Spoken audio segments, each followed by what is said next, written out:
রাহমাতুল্লাহি ওয়া বারাকাতুহু। সুপ্রিয় দর্শক, দেশ ও প্রবাস যে যেখান থেকে আপনারা আমাদের এই ভিডিওগুলো দেখছেন, সকলকে অসংখ্য ধন্যবাদ। আজকে আপনাদের সামনে স্বপ্নের গুরুত্বপূর্ণ কয়েকটি ব্যাখ্যা নিয়ে উপস্থিত হয়েছি, তাই ভিডিওটি না টেনে ধৈর্য ধারণ করে শেষ পর্যন্ত দেখতেই থাকুন। আর আমাদের এই ধরনের নিত্য নতুন ইসলামিক স্বপ্নের ব্যাখ্যার ভিডিও পেতে আমাদের ছোট্ট চ্যানেলটি সাবস্ক্রাইব করে আমাদের পাশেই থাকুন। আজকে আপনাদের সামনে আলোচনা করব স্বপ্নে বাচ্চা কোলে নিতে দেখলে সেই স্বপ্নের ব্যাখ্যা কি হবে। সুপ্রিয় দর্শক, এখানে স্বপ্নে বাচ্চা কোলে নিতে দেখা এবং স্বপ্নে বাচ্চাকে কোলে নিয়ে দুধ পান করতে দেখা, এখানে দুইটা ব্যাখ্যা রয়েছে। আপনাদের সামনে দুটোটা ব্যাখ্যায় আমি উপস্থাপন করব। দর্শক, স্বপ্নে বাচ্চা দেখা এই জিনিসটা আগে আমরা জেনে নিই। স্বপ্নে যদি বাচ্চা দেখা হয় তাহলে এটা ভালো লক্ষণ, কল্যাণকর লক্ষণ। যিনি স্বপ্নে বাচ্চা দেখেছেন তার জীবনে কল্যাণ বয়ে আনবে। আর যদি কেউ বাচ্চাকে কোলে নিতে দেখে, এটাও তার জন্য ভালো লক্ষণ এবং কল্যাণ বয়ে আনবে।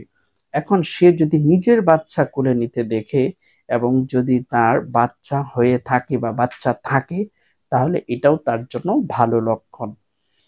আর স্বপ্নে যদি কেউ বাচ্চা কোলে নিয়ে দুধ পান করাতে দেখে, তাহলে এটাও তার জন্য ভালো লক্ষণ। কিন্তু স্বপ্নে যদি এমন মহিলা বাচ্চা কোলে নিয়ে দুধ পান করতে দেখে যে মহিলার এখনো বিবাহ হয় নাই, তাহলে সেই স্বপ্নের ব্যাখ্যা কি হবে?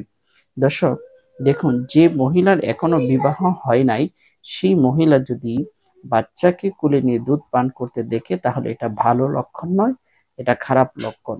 অর্থাৎ ওই মহিলাকে দুনিয়াতে অপবাদ দেওয়া হবে, অচিরেই সেই অপবাদে দণ্ডে দণ্ডিত হবে, তাকে জিনার অপবাদ দেওয়া হবে, তাকে বেহায়াপনার অপবাদ দেওয়া হবে। কারণ এখনো তার বিয়ে হয় নাই, সে বিয়ে না হয়ে তার কোলের মধ্যে বাচ্চা নিয়ে দুধ পান করতে দেখেছেন। এটা তার জীবনের জন্য দুঃখ দুর্দশা বয়ে আনবে। এই জন্য আমাদের উচিত, এ ধরনের স্বপ্ন যদি আমরা দেখে থাকি, তাহলে অবশ্যই আল্লাহর কাছে তওবা ইস্তেগফার করা এবং হালকা কিছু দান সদকা করে দেওয়া। কারণ দান সদকা মানুষকে বিপদ আপদ থেকে উদ্ধার করে। নবী আকরাম সাল্লাল্লাহু আলাইহি ওয়াসাল্লাম হাদিসের মধ্যে বলেছেন, আস-সাদকাতু তুদফিউল বালিয়াত, দান সদকা মানুষের বিপদ আপদ দূর করে।